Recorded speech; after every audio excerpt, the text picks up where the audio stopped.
Ето сега излиза. Още една малка красавица. Кристина, заповядай микрофона. Какво ще изпълниш? За гъбките песента. За гъбките песента ли? Не, Тих Бял Дунав каза. Може би за гъбките, които никнат покрай Дунава. Не знам, сега ще видим. Имаш ли нужда от репетиция? Започваме, така ли? Направо. Добре. И си. Ти бял Дунав се вълнува весело осми и за теб крико добува на златни вълни. Но кога се там съзирва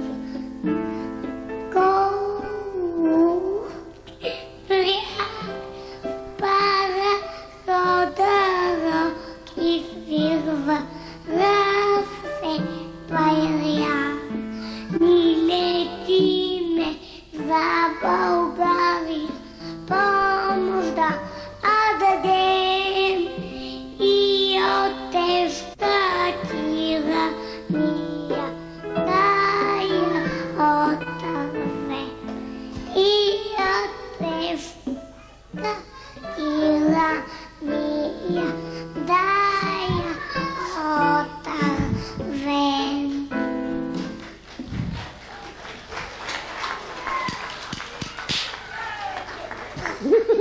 Като войводите да завършим.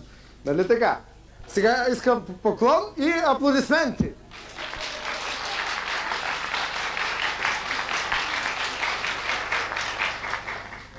Благодаря ти.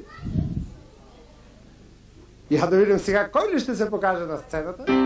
Истината, до сега все момчета са искали да стават водещи на Кой е по-по-най. За пръв път виждаме момиче, което иска да стане водеща на Кой е по-по-най, въпреки че това телевизионното водене на детски предавания хич не е женска работа. То си е много тежък труд. Нали така, Кристина? Кой те доведе днес? Баба и Леля Рени и кака Гери. От Попово ли са всички? Нали Попово ли беше или Поповица? Какво беше? От къде беше ти? От Попово. От Попово. Това дето беше там зад завоя, тук затъгала и така. Така ли?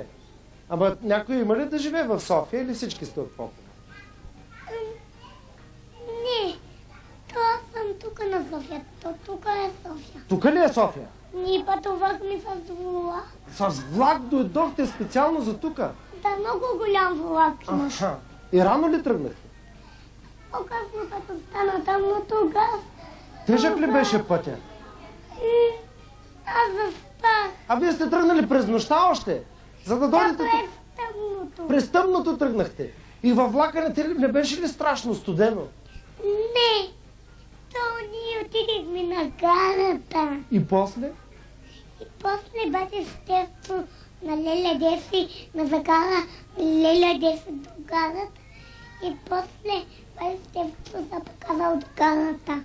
Ама без билети ви пусна, така ли? Да, имаше един билет на Мартено. На къде? На Мартен? Да, на Мартено. Аха. И кондуктор не ви ли провери после? Като дойде кондуктора, като каза карти и билети за проверка?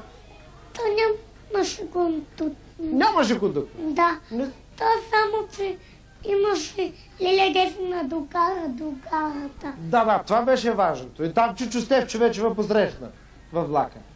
Добре. Майка ти какво работи? Коя е майка ти? Я да помаха да я видим. Абе, мама е в Либия. А майка ти е в Либия? И какво прави? Няма я нея. Да не е арестувана? Не. Тя работи мама и е филипинска сестра. Да. После слага операции и бобка с жетрата. Ама така ли? Тия либийци не арестуваха нашите, тя ли ги ботка? Да, мама е филипинска сестра. Добре. Ама не от тия, дето ги съдят сега. Тя е на свобода. Тя просто има колежки. Разбрах, така е. Да му мислят нейните колежки. Ти каква ще станеш като пораснеш голяма? Певица. Като коя? Като Деси. Ясно. И знаеш нейни песни? Да. Добре. Другия път ще ни спееш една песен. Сега една много хубава усмивка в тази камера. Аплодисменти!